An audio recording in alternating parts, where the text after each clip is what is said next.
Bismillahirrahmanirrahim. Assalamu alaikum. Today's lecture is about B.F. Skinner's theory regarding behaviorism. First of all, overview खे ॾिसंदा हलंदासीं, then key concept सम्झंदासीं इन behaviorism theory सां जेके बि की कॉन्सेप्ट असांखे स्किनर ॿुधाया आहिनि उन्हनि खे मद्देनज़र रखियो वेंदो। उन खां बाद में टाइप ऑफ रीइंफोर्समेंट सम्झंदासीं स्किनर जी थ्योरीज़ जे हवाले सां। एप्लीकेशन्स इन जूं एजुकेशन में कहिड़ियूं आहिनि, इन ते कहिड़ो क्रिटिसिज़म कयो वियो, इन जूं लिमिटेशन्स कहिड़ियूं आहिनि इन थ्योरी जूं, ऐं इन थ्योरी जो एजुकेशन में कहिड़ो इन्फ्लुएंस आहे।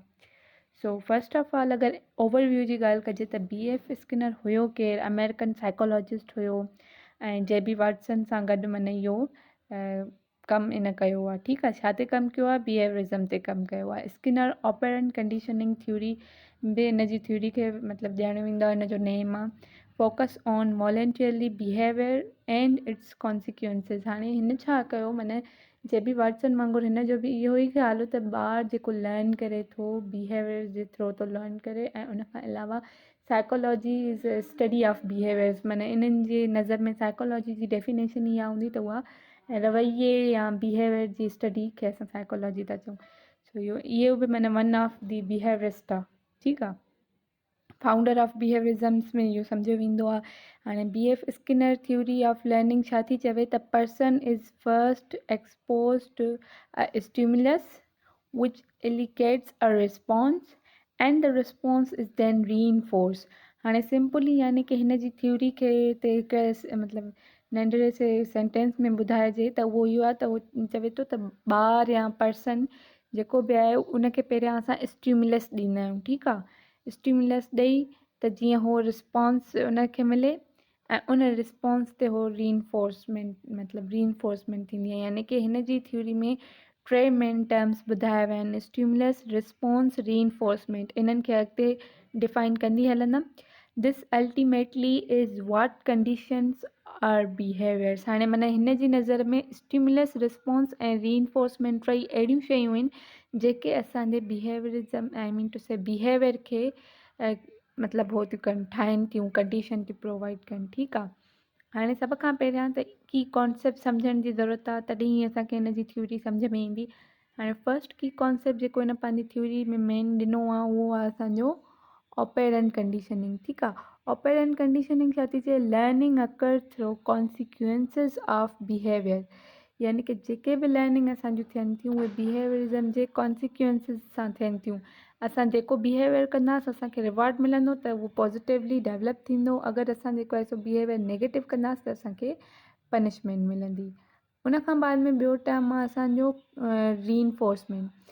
हाणे रीइंफोर्समेंट छा आहे, मां इहा पुराणी आई मीन टू से प्रीवियस उन्हनि थ्योरीज़ में बि तव्हांखे ॿुधाया ई ऐं हिते बि खणी ॿुधायां थी त behaviour is strengthen by a consequences.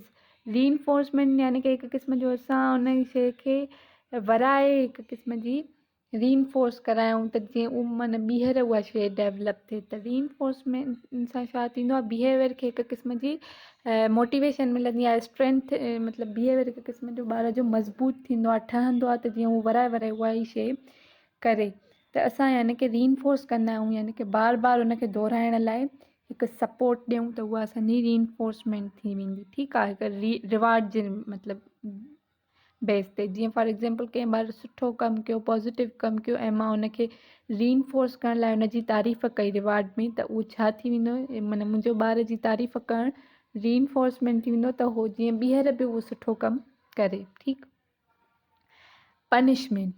Punishment छा आहे त बिहेवियर इज़ वीकेंड। जीअं रीइंफोर्समेंट सां बिहेवियर मज़बूत थो थिए, ॿारु उन जी तरफ़ वधे थो, उनजो बिहेवियर डेवलप थो थिए अञा सुठे तरीक़े सां। उअं ई पनिशमेंट में छा थो थिए त उनजो बिहेवियर घटिजे थो, वीक थो थिए।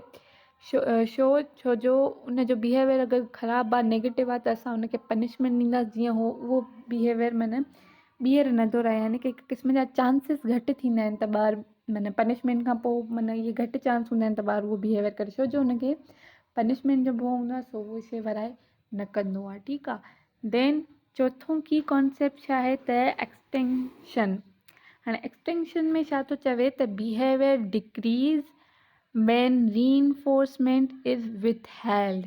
यानी कि जेको बिहेवियर आहे न उहो घटिजी वेंदो अगरि असां रीइंफोर्समेंट न ॾींदासीं। चाहे उहो पॉज़िटिव बिहेवियर हुजे या नेगेटिव। माना ॿार कोई चङो कमु कयो आहे, कोई ॿार पोज़ीशन खणी आयो आहे। तव्हां अक्सर ॾिठो हूंदो त जीअं फिल्मनि में हूंदो आहे, कोई ॿार माना फस्ट पोज़ीशन खणी ईंदो आहे, फस्ट न सेकंड खणी ईंदो आहे या 80% मार्क्स खणी ईंदो आहे, ऐं ख़ुशी ख़ुशी पंहिंजे फादर खे या पंहिंजी मदर खे ॾेखारींदो आहे, पंहिंजे पेरेंट्स खे। त उहे उनखे उन ते रिवार्ड या रीइंफोर्समेंट ॾियण जे बजाए उनखे चवंदा आहिनि त फस्ट पोज़ीशन छो न खणी आए, 90% मार्क्स छो न खणी आए या 100% छो न खणी आए। त इन सां छा थींदो, चाहे ॿार जो बिहेवियर पॉज़िटिव हुयो पर उनखे रीइंफोर्समेंट न मिली, हिकु रिवार्ड न मिलियो, प्रेज़ न मिली, त उन जो उहो बिहेवियर डिक्रीज़ थी वेंदो। ॿार चवंदो जॾहिं मुंहिंजी मन पोज़ीशन सां सुठे बिहेवियर सां कोई माना हिननि खे ख़ुशी ई नथी मिले त मां छो हरूभरू महिनत कयां, चाहे उहा मुंहिंजी महिनत कहिड़ी बि आहे। अगरि उन सां उन्हनि खे माना नथी मिले सेटिस्फिकेशन, त पोइ ॿार छा कंदो, उहो हिकु क़िस्म जो डिग्रेड थी वेंदो ऐं मतिलबु मोटिवेशन न मिलंदी त उहो उनजो जेको बिहेवियर आहे उहो डिक्रीज़ थी वेंदो, चाहे उहो पॉज़िटिव ई छो न हुजे। ठीकु आहे। उन खां बाद में स्टिमुलस। हा, त स्टिमुलस छा हूंदो आहे, हिकु क़िस्म जी इनकरेजमेंट या हिकु क़िस्म जी मोटिवेशन, या ईअं चइजे त हिकु क़िस्म जो लाइ कंहिं शइ खे या कंहिं इंसान खे हरकत में आणण लाइ जेका क्वालिटी या जेका एक्टिविटी या जेको एक्शन असां परफॉर्म कयूं, असां उहो स्टिमुलस सॾाईंदासीं। या साइकोलॉजी जी फील्ड में इनखे स्टिमुलस चइबो। हाणे स्टिमुलस छाजे लाइ यूज़ कयो BF स्किनर पंहिंजी थ्योरी में, टू कंट्रोल द एनवायरनमेंट, यानी कि एनवायरमेंटल यानी कि ॿुधाए पोइ बिहेवियरिज़म में BF स्किनर त असां एनवायरमेंटल मतिलबु स्टिमुलस खे यूज़ करे कीअं बिहेवियर खे इन्फ्लुएंस करे था सघूं, यानी कि ॿार जे बिहेवियर खे असरअंदाज़ करण लाइ एनवायरमेंटल कंट्रोल जे थ्रू जॾहिं स्टिमुलस ॾिनो वियो त ॿार जो बिहेवियर चेंज थी वियो। इहो माना हिन थ्योरी जो मेन ॻाल्हि आहे। त असां स्टिमुलस या ऑपेरेंट कंडीशनिंग जॾहिं यूज़ कंदासीं पंहिंजी एनवायरमेंटल कंडीशन में, असां पंहिंजी काई कंडीशन क्रिएट कंदासीं त ॿार जो बिहेवियर चेंज थींदो उन हिसाब सां। हाणे चेनिंग, इहो छा आहे, complex behaviours are broken into smaller manageable parts, यानी कि जेके कॉम्प्लेक्स बिहेवियर मतिलबु हर ॿार जा, हर इंसान जा अलॻि अलॻि बिहेवियर्स हूंदा आहिनि, उहे जॾहिं स्मॉलर उन्हनि खे हिकु क़िस्म जो असां ब्रोक कयूं त उहे कुझु पार्ट्स में विरहाइजी वेंदा जंहिंखे असां चेनिंग चऊं था। त इहो बि की कॉन्सेप्ट आहे इन जी थ्योरी सां रिलेटिड। हाणे इन जी रीइंफोर्समेंट जे टाइप्स खे सम्झणु बेहदि ज़रूरी आहे। सभ खां पहिरियां त पॉज़िटिव रीइंफोर्समेंट, अच्छा रीइंफोर्समेंट रुॻो पॉज़िटिव ई न बल्कि नेगेटिव बि हूंदी आहे, ऐं उहा कीअं हूंदी आहे, छो हूंदी आहे, उहो सॼो हिते ॿुधायां थी। इन टाइप्स खे सम्झणु इलाही ज़रूरी आहे, न त कन्फ्यूजन थी सघे। So first of all positive reinforcement छा हूंदी आहे, एडिंग अ प्लीज़िंग स्टिमुलस। जीअं मां ॿुधायो त तव्हां कंहिं ॿार जे सुठे कम ते उनजी तारीफ़ कयो त इहो पॉज़िटिव रीइंफोर्समेंट आहे। ठीकु आहे। नेगेटिव रीइंफोर्समेंट छा आहे, हाणे रिमूविंग एन अनप्लेज़ेंट स्टिमुलस, यानी कि हिकु क़िस्म जो असां अनप्लेज़ेंट स्टिमुलस खे रिमूव कयूं, उहा नेगेटिव रीइंफोर्समेंट आहे। तोड़े के उहा रीइंफोर्समेंट ई आहे, माना हिकु क़िस्म जी मोटिवेशन आहे, कंहिंखे चङे कम जे तरफ़ वधाइणी आहे, माना हिकु क़िस्म जी निजात जीअं चइजे ॾिजे, रिलीफ, कंहिंखे कंहिं ॾुखियाई मां कढणु, उहा बि नेगेटिव रीइंफोर्समेंट इन जो नालो आहे, पर इहा नेगेटिव न आहे। सही आहे, इहो सम्झणु ज़रूरी आहे। रिमूविंग एन अनप्लेज़ेंट स्टिमुलस, यानी कि हिकु न वणंदड़ स्टिमुलस खे रिमूव करण खे असां नेगेटिव रीइंफोर्समेंट चवंदासीं। ठीकु आहे। रिलीफ ॾियणु कंहिंखे। ठीकु आहे। Primary reinforcement, innate reinforcement. Primary reinforcement छा हूंदी आहे, जीअं फॉर एग्ज़ाम्पल जेका शइ नेसेसरी हुजे, माना मेन हुजे, प्राइमरी लफ़्ज़ मां ई तव्हां सम्झी वञो, जीअं फूड आहे, वाटर आहे, एयर आहे, वग़ैरह वग़ैरह, इहे सभु शइ आहिनि, माना मेन आहिनि, नेसेसरी, इन्हनि खां सवाइ कोई कमु थी नथो सघे असांजो। ठीकु। सेकेंडरी रीइंफोर्समेंट, सेकेंडरी रीइंफोर्समेंट छा हूंदी आहे, माना लर्नड रीइंफोर्समेंट, यानी कि हिकु क़िस्म जी नेसेसरी हुजे पर सेकेंडरी लेवल ते हुजे ऐं जेका सिखी वञे। जीअं मिसाल जे तौरु मनी आहे, तारीफ़ मतिलबु पैसा ॾियणु कंहिंखे इनाम जे तौर ते, या कंहिंजी तारीफ़ करणु इनाम जे तौर ते, जीअं ॿारनि खे असां चॉकलेट वग़ैरह ॾींदा आहियूं, टॉफ़ी वग़ैरह, त इहो हिकु क़िस्म जी सेकेंडरी रीइंफोर्समेंट आहे। हाणे स्किनर जी थ्योरी में ॿिया बि जेके आहिनि सो की कॉन्सेप्ट आहिनि, त लॉ ऑफ इफेक्ट हुन ॿुधायो आहे पंहिंजी थ्योरी में, ऐं थ्योरी ऑफ ऑपरेंट कंडीशनिंग हुन माना हिकु ॾिनी आहे। हाणे BF स्किनर जूं माना इहे चई थो सघिजे त 2 थ्योरीज़ आहिनि, law of effect, theory of operant conditioning, 2 theory ॾिनियूं अथई। ठीकु, पहिरीं में छा थो चवे त behaviour is modified by its consequences, यानी कि जेके बिहेवियर जा कॉन्सिक्वेंसिस आहिनि न उन्हनि जे थ्रू ई बिहेवियर मोडिफाई थींदो आहे, डेवलप थींदो आहे ऐं उनखे इंकरेजमेंट मिलंदी आहे। जॾहिं त ॿी थ्योरी में छा थो चवे, ऑपरेंट कंडीशनिंग वारी थ्योरी जेका ॿुधाई, त उन में छा थो चए learning occurs through operant conditioning. Operant learning जे मतिलबु इन जे नाले मां ई तव्हां सम्झी था सघो त थ्योरी जे नाले मां ई उहो ॿुधाए थो त ॿारु जेको आहे सो लर्न कंदो आहे ऑपरेंट कंडीशनिंग जे थ्रू। ठीकु, इहो हाणे अॻिते सम्झंदासीं। त हाणे इन में छा थो चए त इम्प्लीकेशन्स फॉर एजुकेशन। हाणे हिन थ्योरी जूं इम्प्लीकेशन्स कहिड़ियूं आहिनि? इम्प्लीकेशन हिन में इहे आहिनि त हिकु त रीइंफोर्समेंट बेस्ड टीचिंग असां वटि थींदी आहे, बचपन खां वठी ॾिसंदा आया आहियूं, ॿुधंदा आया आहियूं, महसूसु कंदा आया आहियूं ओहिड़े क़िस्म जी टीचिंग खे, ऐं उन मां सिखंदा बि आया आहियूं। त रिवार्ड डिज़ायर बिहेवियर, कंहिं बि बिहेवियर लाइ, पॉज़िटिव बिहेवियर लाइ रिवार्ड ज़रूरी हूंदो आहे। बग़ैर रिवार्ड जे ॿारु कॾहिं बि मोटिवेट न थींदो आहे, ऐं बग़ैर पॉज़िटिव रीइंफोर्समेंट जे ॿारु उन बिहेवियर जे तरफ़ वधीक इनकरेज न थींदो, न ई ॿिया ॿार उनखे ॾिसी थींदा जेसिताईं असां उनखे रीइंफोर्समेंट बेस्ड टीचिंग जे थ्रू रिवार्ड ॾियूं। सो इहो माना हिकु सुठी शइ आहे जेका इन थ्योरी जे थ्रू असां एजुकेशन में इम्प्लीमेंटेशन इन जी करे था सघूं, जंहिंसां ॿार सुठे तरीक़े सां लर्न कंदा।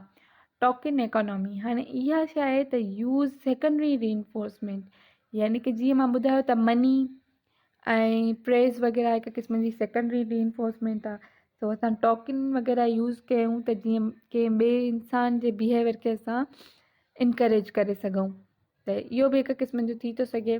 ऐं एजुकेशन में इन जी इम्प्लीकेशन माना पैसनि जे ज़रिए या कंहिं अहिड़े क़िस्म जो जीअं चवंदा आहियूं वज़ीफ़ा वग़ैरह ॾियणो या छा, त इहो छा थी वियो, यानी कि असां माना पैसनि जे थ्रू रीइंफोर्समेंट, सेकेंडरी रीइंफोर्समेंट जे थ्रू जेको आहे बिहेवियर खे इनकरेज कंदासीं। डिज़ायर बिहेवियर, यानी कि जेको असांखे कंहिंजो डिज़ायर खपे थो, बिहेवियर रिक्वायर आहे, उनखे डेवलप करण लाइ, इनकरेज करण लाइ, मोटिवेट करण लाइ। ठीकु, माना इहे टर्म्स चेंज आहिनि, बाक़ी इन्हनि जी मीनिंग साॻी ई आहे। सो ईअं माना लफ़्ज़ ॾिसी घबराइण जी ज़रूरत न आहे, सभु माना लफ़्ज़ हिकु जहिड़ा आहिनि, बसि अलॻि अलॻि टर्म सां अलॻि अलॻि जॻहियुनि ते अलॻि अलॻि तरीक़े सां यूज़ थींदा आहिनि, माना इन्हनि सभिनी जी साॻी ई आहे। बिहेवियरल ऑब्जेक्टिव्स, हाणे टी माना इम्प्लीकेशन एजुकेशन में इन जी छा आहे त असां ॿार जे बिहेवियर्स खे माना सेट करे सघंदासीं, ॿार जे बिहेवियर खे स्पेसिफिकली सेट करे सघंदासीं, ऐं असां जेको आहे सो मेयरेबल लर्निंग गोल्स खे अचीव करे सघंदासीं। यानी कि ॿार जा जेके बिहेवियर्स आहिनि असां उन्हनि खे सेट कंदासीं कि मूंखे हाणे ॿारनि में डिसिप्लिन आणणो आहे, त मां उहो उनखे जे थ्रू, इन थ्योरी जे थ्रू ॿारनि में डिसिप्लिन आणण जी जो स्टिमुलस ॾींदमि, जंहिं ते ॿार जो रिस्पॉन्स हूंदो पॉज़िटिव हूंदो त उन्हनि खे रीइंफोर्समेंट जे थ्रू रिवार्ड मिलंदो, नेगेटिव हूंदो त उन्हनि खे ओहिड़े क़िस्म जी पनिशमेंट। त इन सां छा थींदो, यानी कि स्पेसिफिक गोल सेट कबा त जीअं ॿारनि में डिसिप्लिन अचे। अगरि मूंखे ॿारनि में पंक्चुअलिटी आणणी आहे, यानी कि ॿार टाइम ते अचनि, त उन लाइ बि मां इहा ई शइ यूज़ कंदमि, इन थ्योरी खे यूज़ करे। कीअं, जीअं तव्हां अक्सर ॾिठो हूंदो त कॾहिं कॾहिं ॿार लेट थी वेंदा आहिनि त उन्हनि खे पनिशमेंट छा हूंदी आहे त उन्हनि खे क्लास में न अचनि ॾींदा आहिनि, चवंदा अथनि तव्हां ॿाहिरि बीहो, यानी कि इहा उन्हनि लाइ पनिशमेंट आहे त जीअं ॿीहर हो इन शइ खे न कनि। त इहा शइ बि माना यूज़ करे था सघूं इन थ्योरी जे थ्रू असां। ऐं उन खां अलावा पंक्चुअल जेके ॿार हूंदा, रोज़ हूंदा, त उन्हनि जी तारीफ़ जीअं कंदा आहियूं, जीअं कोई ॿारु नथो अचे उनखे चवनि त हे ॾिसो फलाणो केॾो सवेर ईंदो आहे, केॾो सेट थी टाइम ते ईंदो आहे, त यानी कि उनखे माना हिकु क़िस्म जी पनिशमेंट ॾिनी असां, लेकिन उन सां गॾु ॿिए ॿार जी उनजी तारीफ़ करे पंक्चुअलिटी ते असां उनखे रिवार्ड ॾिनो। सो इहो बि माना सही आहे हिकु हिसाब सां। सो इहा शयूं यूज़ थींदियूं आहिनि छाजे लाइ, बिहेवियरल ऑब्जेक्टिव्स खे सेट करण लाइ, त जीअं ॿार जे बिहेवियर खे असां क़िस्म जो सेट करे सघूं, चाहे उहो रेगुलरिटी लाइ हुजे, पंक्चुअलिटी लाइ हुजे, या वरी जेको आहे सो डिसिप्लिन लाइ, ॿार खे मोटिवेट करण लाइ, ॿार जी लर्निंग में सुठे तरीक़े सां उनजी परफॉर्मेंस वग़ैरह खे सेट करण लाइ। सो इन्हनि शयुनि में इहा थ्योरी यूज़ थींदी आहे। ठीकु, चौथे नंबर ते पॉइंट जेका आहे उहा आहे programmed instruction, break complex material into manageable parts, यानी कि इन थ्योरी खे यूज़ करे असां जेके बि कॉम्प्लेक्स मटीरियल आहिनि उन्हनि खे मैनेजेबल पार्ट्स में विराए करे ऐं ॿार खे ओड़ा इंस्ट्रक्शन ॾेई था सघूं, यानी की हिकु अहिड़ो इंस्ट्रक्शन जेको कॉम्प्लेक्स आहे उनखे असां अलॻि अलॻि पार्ट्स में विरहाए करे उनखे ईज़ीली उन्हनि पार्ट्स जे थ्रू ॿार खे सम्झायूं, ॿार खे लर्न करायूं, त इहो छा थी वेंदो, हिकु क़िस्म जो प्रोग्राम्ड इंस्ट्रक्शन थी वेंदो ऐं इन थ्योरी जे थ्रू असां इन शइ खे फॉलो करे सघूं था। ठीकु। क्रिटिसिज़म इन थ्योरी ते छा कयो वियो आहे त इन थ्योरी जो ओवर एम्फेसिस आहे एक्सटर्नल कंट्रोल, यानी की इन में इहो थो चयो वञे त Skinner theory neglect internal motivation, यानी की ॿार जी मोटिवेशन छा आहे, उन जे अंदरि जी फीलिंग्स छा आहिनि, उन जा इमोशन्स छा आहिनि, इन्हनि शयुनि खे स्किनर निगलेक्ट कयो आहे ऐं सिर्फ़ु एक्सटर्नल बिहेवियर ते फोकस कयो अथई। ऐं एक्सटर्नल जेके बि माना कंडीशनिंग आहे जेका असां था ॾियूं ॿार जी माना बिहेवियर खे सेट करण लाइ, जेका असां कंडीशन ठाहियूं था, उन ते माना उनजो घणो फोकस आहे। त इन सां छा थो थिए त ॿार जी माना इंटरनल मोटिवेशन जी काई माना उनखे माना कंहिं कंसिडरेशन में ई नथो रखियो वञे। इन थ्योरी खे माना जेको टीचर रुगो इन थ्योरी खे फॉलो कंदो त उहो छा कंदो त सिर्फ़ु ॿार जे एक्सटर्नल बिहेवियर खे कंट्रोल कंदो। जीअं मां ॻाल्हि कई त डिसिप्लिन वग़ैरह ॾिठो वेंदो, या जीअं कोई ॿार न देरि थो अचे त उनखे उते रोके पनिशमेंट ॾिनी वेंदी आहे, छा उन में इहो न सोचियो वेंदो त हिन ॿार जी इंटरनल मोटिवेशन छा हूंदी, इन जूं इमोशन्स छा हूंदा। न, उन्हनि शयुनि खे निगलेक्ट करे असां सिर्फ़ु इहो ॾिसंदासीं असांखे हिन जो एक्सटर्नल बिहेवियर सुधारिणो आहे। सो हुन जे एक्सटर्नल बिहेवियर जे थ्रू असां हुन जे इनर फीलिंग्स या हुन जी इनर मोटिवेशन जो कोई ख़्यालु न कंदासीं। सो इहो इन शइ ते क्रिटिसिज़म कयो वियो आहे, या इन थ्योरी ते माना हिकु क़िस्म जी आहे इन जी लिमिटेशन आहे, डिसएडवांटेज आहे। ठीकु। Limited attention to cognitive process. हाणे कॉग्निटिव प्रोसेस ते बि एॾी काई ख़ासि अटेंशन न ॾिनी वई आहे इन थ्योरी में, माना रुगो ऑब्ज़र्वेबल बिहेवियर ते ई कमु माना थियल आहे। इन जो जेको स्किनर जो फोकस आहे उहो सिर्फ़ु ऑब्ज़र्वेबल बिहेवियर ते घणो आहे ऐं बजाए जे मेंटल प्रोसेस ते एॾो। ठीकु। माना उन जी नज़र में मेंटल प्रोसेस वग़ैरह सॼो माना सेट थींदो आहे असां जेका एनवायरमेंटल कंडीशनिंग प्रोवाइड कयूं उन जी बेस ते, यानी की बिहेवियर हर शइ सभु रुगो उन जी बेस ते थी थिए। ठीकु। इहो इन जो क्रिटिसिज़म कयो वियो आहे इन जी थ्योरी ते। Potential for manipulation. Some critics worry that operant conditioning can be used to manipulate individuals. हा, इहो इन में चयो थो वञे त ऑपरेंट कंडीशनिंग हिकु क़िस्म जी ॿिए इंसान खे मैनिपुलेट करण लाइ बि यूज़ थिए थी सघे। माना जीअं हाणे मां त ॿुधायो मतिलबु माना टीचर यूज़ कंदो, क्लास में यूज़ कंदो हुयो, ठीकु। इहो त इन जो हिकु थी वियो पॉज़िटिव मतिलबु इन्फ्लुएंस एजुकेशन में, पर इन जो नेगेटिव इन्फ्लुएंस बि कोई इंसान करे थो सघे। कीअं नेगेटिव इन्फ्लुएंस, त माना इन थ्योरी जो मिसयूज़ करे कोई बि इंसान कंहिं ॿिए इंसान खे मैनिपुलेट करे थो सघे, यानी की उन जे एक्सटर्नल बिहेवियर खे पाण कंट्रोल करण लाइ उनखे अहिड़ो एनवायरनमेंट ॾींदो। जीअं ॾिसंदा न कुझु माण्हू ब्लैकमेल कंदा आहिनि या छा, त उहे ब्लैकमेल कीअं कंदा आहिनि, उन जी माना इंटरनल या उन जी इनर मोटिवेशन जो ख़्यालु न रखंदा, रुगो उन जे एक्सटर्नल बिहेवियर खे कंट्रोल करे उनखे अहिड़ो एनवायरनमेंट ॾियूं, उन लाइ अहिड़ी कंडीशन असां प्रोवाइड कयूं जो हुनजो बिहेवियर ओड़ो ई हुजे जहिड़ो असां चाहियूं। सो इहो अक्सर तव्हां ॾिसंदा हूंदव फिल्मुनि में, ड्रामनि में इहे शयूं हूंदियूं आहिनि। त इहो बि इनखे माना इन थ्योरी जे खे फॉलो करे बि थी थो सघे। ख़ैर BF स्किनर जो त इन तरफ़ कोई मतिलबु न हुयो त तव्हां इनखे ईअं यूज़ कयो, लेकिन माण्हू इन जो मिसयूज़ करे मैनिपुलेट बि करे था सघनि।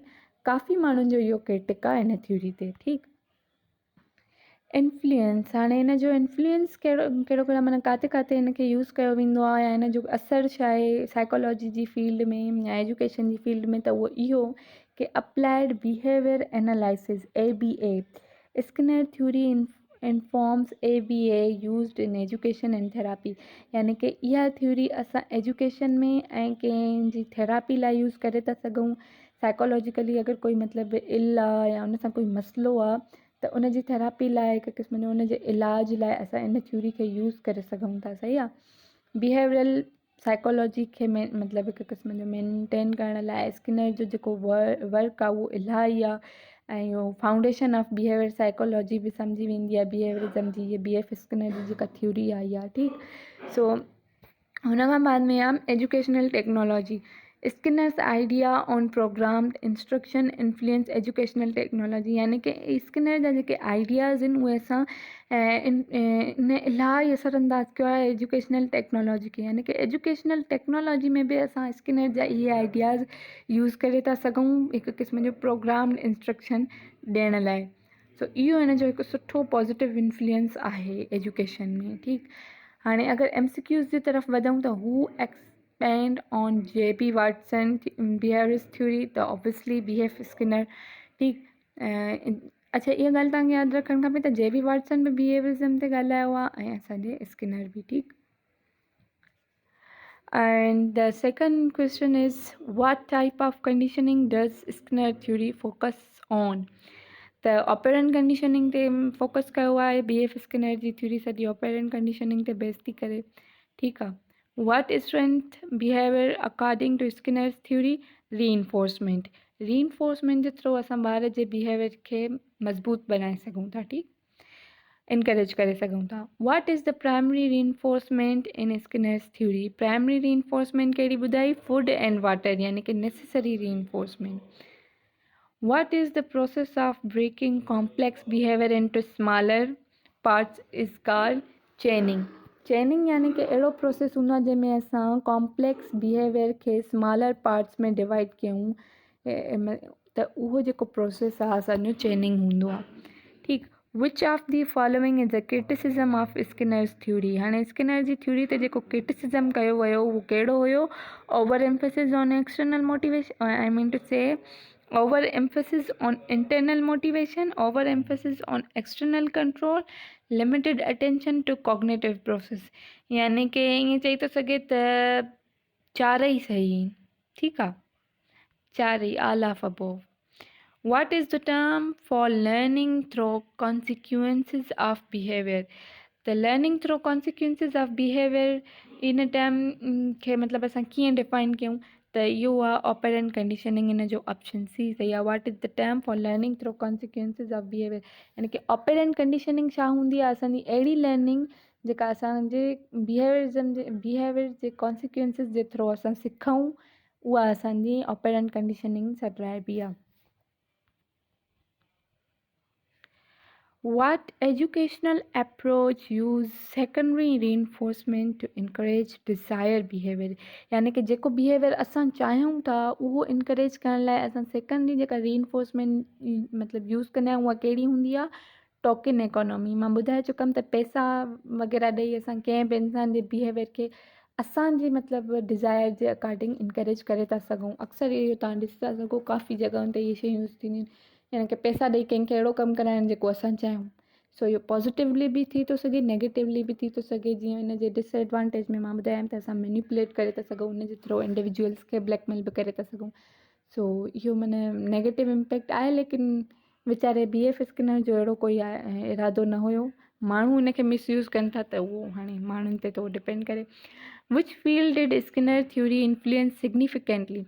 हाणे कहिड़ी फील्ड खे माना हिन इन्फ्लुएंस कयो आहे? त बिहेवियरल साइकोलॉजी में बि हिन जो कमु आहे, कॉग्नेटिव साइकोलॉजी में बि हिन जो इन्फ्लुएंस थोरो घणो आहे, एजुकेशनल टेक्नोलॉजी में बि हिन जो इन्फ्लुएंस हुयो प्रोग्राम इंस्ट्रक्शन जे थ्रू।